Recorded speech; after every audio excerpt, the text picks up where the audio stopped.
নমস্কার, Shubhankar coil YouTube চ্যানেলের পক্ষ থেকে আপনাদের প্রত্যেকে জানাই স্বাগত। কয়েকটা গুরুত্বপূর্ণ বিষয় নিয়ে আমরা এই ভিডিও আলোচনা করব।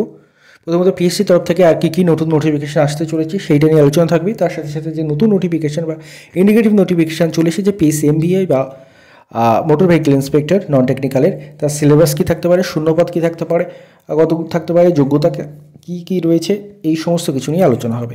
তো চলুন শুরু করা যাক। ভিডিও শুরু করার আগে একটা ছোট্ট ঘোষণা আপনাদের জন্য।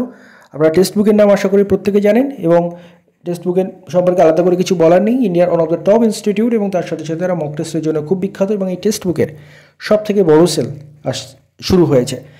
কেন শুরু হয়েছে তার কারণ বছর শেষ হতে চলেছে, 2024 শেষ হতে চলেছে এবং 2024 শেষ উপলক্ষে, বছর শেষ উপলক্ষে কিন্তু গ্র্যান্ড ফিনালে সেল আসছে এবং এটা এবছরের সব থেকে বড় সেল। আপনারা যারা আশা করি দেখেছেন যে বিভিন্ন সময় প্রাইস ডিসকাউন্টে আসে ঠিকই, কিন্তু এত কম আসে না। নর্মাল প্রাইস থেকে 699, বর্তমানে বিভিন্ন সময় ডিসকাউন্ট দিয়ে সেটা কখনো 439 হয়েছে, 399 হয়েছে বা 349 হয়েছে, কিন্তু এখন যে ফিসটা চলছে 307, এটা এবছরের সব থেকে বড় ডিসকাউন্ট এখনও পর্যন্ত। এবং এই সেলটা চলবে কিন্তু 28 থেকে 31 ডিসেম্বর, গ্র্যান্ড ফিনাল সেলের জন্য এটা হচ্ছে। এই 307-এর উপর যদি আরও আপনি এক্সট্রা ডিসকাউন্ট পেতে চান তাহলে এসইবি শুভ এই কোডটা ইউজ করতে ভুলবেন না, তাহলে আরও আপনি এক্সট্রা 12% ডিসকাউন্ট কিন্তু পেয়ে যাবেন। আর তার সাথে সাথে এই বিষয়ে যাদের ইন্টারেস্ট রয়েছে বা নেওয়ার ইচ্ছে যাদের রয়েছে, এটাই কিন্তু বেস্ট টাইম, কারণ এই প্রাইসে কিন্তু আর দ্বিতীয়বার আসেনি বছরে এবং হয়তো ভবিষ্যতেও আসবে না। তো যাদের ইন্টারেস্ট রয়েছে ডেসক্রিপশনটা চেক করে নেবেন, ডেসক্রিপশনে লিঙ্ক থাকবে। এবার ভিডিওর মূল আলোচ্য বিষয়ে চলে আসি। পিএসসি তরফ থেকে আগে এমভিআইটা বলে দেওয়া যাক। পিএসসি এমভিআই নন টেকনিক্যালের সিলেবাস এবং যোগ্যতার শূন্যপদ।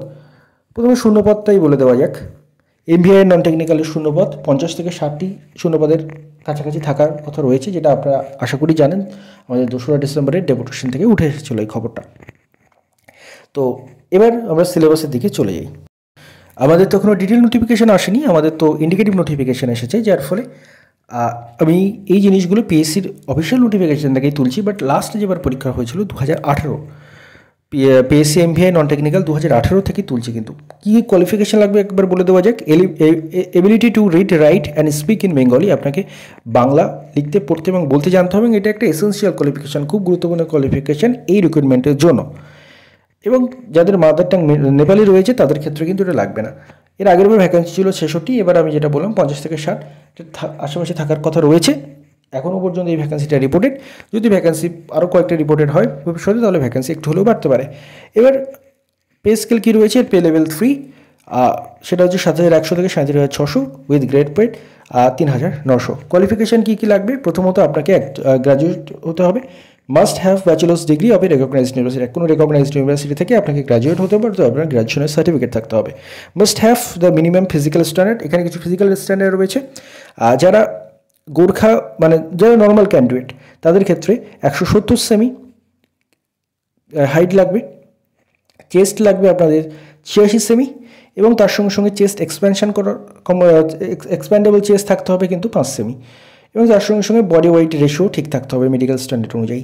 যারা গোর্খা, গারওয়ালি, রাজবংশী এবং তার সাথে সাথে বিভিন্ন হিল ট্রাইব থেকে বিলং করেন এবং হিল ট্রাইব এবং শিডুল ট্রাইব থেকে বিলং করেন, তাদের ক্ষেত্রে কিন্তু 160 সেমি হাইট লাগবে এবং চেস্ট লাগবে 81 সেমি এবং উইথ এক্সপ্যান্ডেবল 5 সেমি, এবং তার সঙ্গে সঙ্গে মেডিকেল স্ট্যান্ডার্ড অনুযায়ী বয়স, হাইট অনুযায়ী আপনার ওয়েট যা থাকার কথা সেটা থাকতে হবে। এই গেল। আপনার এজ কত থাকতে হবে? এজ মিনিমাম 18 বছর থাকতে হবে এবং ম্যাক্সিমাম 39 বছর, 18 থেকে 39 বছর আপনার এজ থাকতে হবে। স্কিম অ্যান্ড সিলেবাস, দুটো পার্টে পরীক্ষা হয়, একটা পার্ট 1 একটা পার্ট 2। পার্ট 1 হয় পার্ট 1 কোয়ালিফাই করলে তারপর আপনি কিন্তু পার্ট 2 পার্সোনালিটি টেস্টের জন্য ডাক পাবেন। এবার এর সিলেবাস কী রয়েছে, কত মার্কসে কী হয় সেটা আমরা একটু দেখে নিই। আগের বারের সিলেবাসটাই আমি আপনাদের সামনে রাখছি, পার্ট 1 এবং পার্ট 2। পার্ট 1-এ কী কী থাকে? পার্ট 1-এ থাকে 100টা কোশ্চেন থাকে, তার মধ্যে 75টা কোশ্চেন থাকে জেনারেল স্টাডিজের ওপর, যেখানে আর্টসের বিভিন্ন সাবজেক্ট এবং সায়েন্সের বিভিন্ন সাবজেক্ট থেকে কোশ্চেন আসে, অর্থাৎ ইনক্লুডিং সায়েন্স অ্যান্ড হিউম্যানিটিস বলেছে এখানে। এবং তার সাথে অর্থাৎ হিস্ট্রি, জিওগ্রাফি, পলিটি, ইকোনমি, সায়েন্সের মধ্যে হচ্ছে ফিজিক্স, কেমিস্ট্রি, বায়োলজি ইত্যাদি থেকেই কোশ্চেন থাকে। এর সাথে সাথে 25 নম্বরের অ্যারিথমেটিক রয়েছে, 25 নম্বরের নয় 25টা কোশ্চেন অ্যারিথমেটিকের রয়েছে, অর্থাৎ 75টা কোশ্চেন জিকের, 25টা কোশ্চেন অ্যারিথমেটিকের। 75 আর 25 মিলে 100টা কোশ্চেন। এবার কি 100টা কোশ্চেন, প্রত্যেকটা কোশ্চেন 2 নাম্বার করে, অর্থাৎ 200 মার্কস। 200 মার্কসের পেপার, 100টা কোশ্চেন এবং তার সাথে সাথে আপনাদের এক্সামের পার্ট 1-এর এক্সাম ডিউরেশন রয়েছে কিন্তু 1.5 ঘন্টা আপনি পার্ট 1-এর জন্য সময় পাবেন। পার্ট 1 কোয়ালিফাই করার পর যথারীতি আপনি পার্ট 2 বা পার্সোনালিটি টেস্টের জন্য ডাক পাবেন এবং পার্সোনালিটি টেস্টে এবং পার্ট 1 এবং পার্সোনালিটি টেস্ট দুটো মিলিয়ে কিন্তু আপনার ফাইনাল কাট অফ কিন্তু প্রিপেয়ার করা হবে। এখানে পার্সোনালিটি টেস্টের মার্কস কত রয়েছে 50, অর্থাৎ পার্ট 1-এ 200 আর পার্সোনালিটি টেস্টে 50, টোটাল 250 নম্বরের মধ্যে কিন্তু ফাইনাল কাট অফ আসবে। এবার ফিরে আসা যাক অন্য নতুন কী কী নোটিফিকেশান আসতে পারে। দেখুন এর পরের আপডেটগুলো যেগুলো দেবো এগুলো পিএসসির প্রাক্তন সদ্য স্যার তার ইউটিউব চ্যানেলে জানিয়েছেন, সেখান থেকে আমি আপনাদের জানাচ্ছি। উনি লাস্ট 1-2 দিন আগে যেটা জানিয়েছিলেন 10 থেকে 12টা নতুন নোটিফিকেশান আসার সম্ভাবনা এখনও পর্যন্ত রয়েছে এবং তার মধ্যে আমরা দেখতে পাচ্ছি এমভিআইয়ের বার হয়ে গেছে, ইঞ্জিনিয়ারিংয়ের একটা বার হয়ে গেছে এবং তার সাথে সাথে আরও কিছু নতুন নোটিফিকেশান বার হবে। তো আপাতত কী কী নতুন নোটিফিকেশান বার হতে পারে বলে জানা যাচ্ছে। সদ্য স্যারের কথা অনুযায়ী অ্যাসিস্ট্যান্ট মাস্টার এবং অ্যাসিস্ট্যান্ট মিস্ট্রেসের কিন্তু নতুন নোটিফিকেশান আসতে পারে। আবার রিপিট করি, অ্যাসিস্ট্যান্ট মাস্টার এবং অ্যাসিস্ট্যান্ট মিস্ট্রেসের নতুন নোটিফিকেশান আসতে পারে।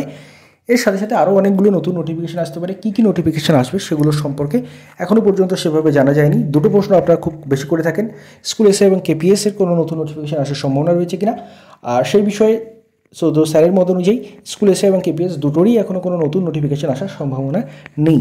এই দুটোরই কিন্তু ভ্যাকেন্সি রিপোর্টেড হয়নি। এর সাথে সাথে আরও এখনও অনেকগুলো নতুন নোটিফিকেশান আসতে পারে, ইন্ডিকেটিভ নোটিফিকেশান সভাপতি। তো কী কী নোটিফিকেশান আসতে পারে সেগুলোর জন্য আমাদের ওয়েট করতে হবে। জাস্ট কয়েকদিনের মধ্যে কিন্তু আরও অনেকগুলো নতুন নোটিফিকেশান তার ইন্ডিকেটিভ আকারে কিন্তু পিএসসির ওয়েবসাইটে আমরা দেখতে পাবো। আশা করছি ইনফরমেশনগুলো আপনাদের কাজে লাগবে। ধন্যবাদ আপনার সবাইকে ভিডিওটি মন দিয়ে দেখার জন্য।